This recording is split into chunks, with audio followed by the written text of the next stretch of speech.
Je sais vivre dans l'humiliation et je sais vivre dans l'abondance. Dieu n'est pas Dieu seulement quand il me donne. Dieu n'est pas Dieu seulement quand je suis dans l'abondance.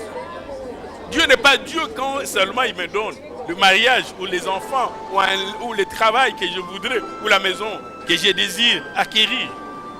Même dans la disette, Dieu demeure Dieu, assis sur son trône. Ce n'est pas parce que tu manques que cela fera que Dieu cesse d'être Dieu. Et Paul dit, compte tenu de cela, je sais vivre. Quand Dieu me donne, je le glorifie.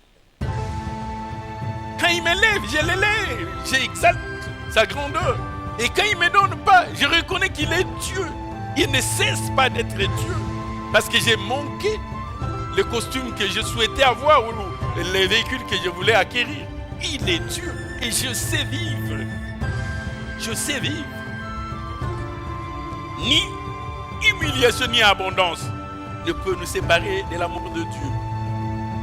L'amour de Dieu ne se manifeste pas seulement pendant l'abondance, pendant la prospérité, pendant la richesse, moment de réussite et de victoire, d'élévation, de gloire. Rien ne peut nous séparer de l'amour de Dieu. Que ce soit l'abondance ou l'humiliation, rien ne peut nous le séparer. Il y a des histoires dans la Bible qui semblent nous étonner. Des hommes qui ont servi Dieu, mais qui ont manqué. Oui, ça existe. Ça existe, vous vous rappelez de cette femme-là, d'entre les femmes des fils des prophètes qui avait crié à Élisée en disant, ton serviteur, mon mari est mort. C'est texte que nous retrouvons dans 2 Rois chapitre 4.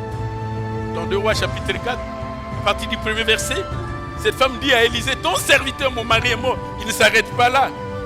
Il dit, ton serviteur craignait l'Éternel. Ton serviteur craignait Yahweh. Ton serviteur marchait dans la droiture. Ton serviteur était juste.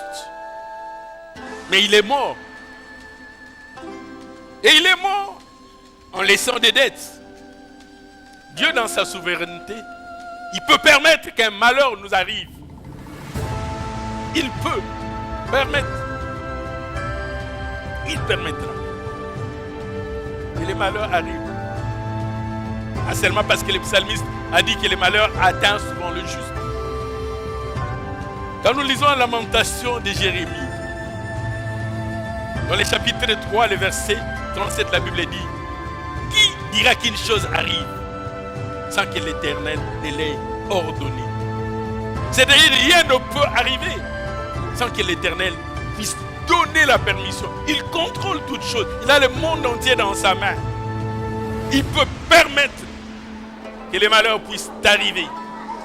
Qui dira qu'une chose arrive sans que l'Éternel ne l'ait ordonné? C'est que Gédéon ne savait pas que quand ils étaient asservis par les Madianites, Dieu avait permis cela. Tout ce que Dieu fait, c'est pour notre bien. Tout ce que Dieu fait, c'est pour notre bien. Même quand tu passes dans les moments difficiles, dis-toi que c'est pour ton bien que Dieu permet cela. Même quand tu passes par l'adversité, c'est pour ton bien. Tu peux te retrouver dans un coin où ton réchaud est en panne et il n'y a pas de réparateur.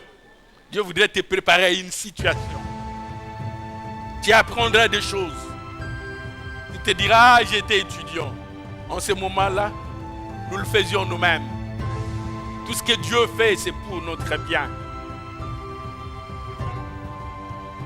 Il te donne une intelligence supérieure.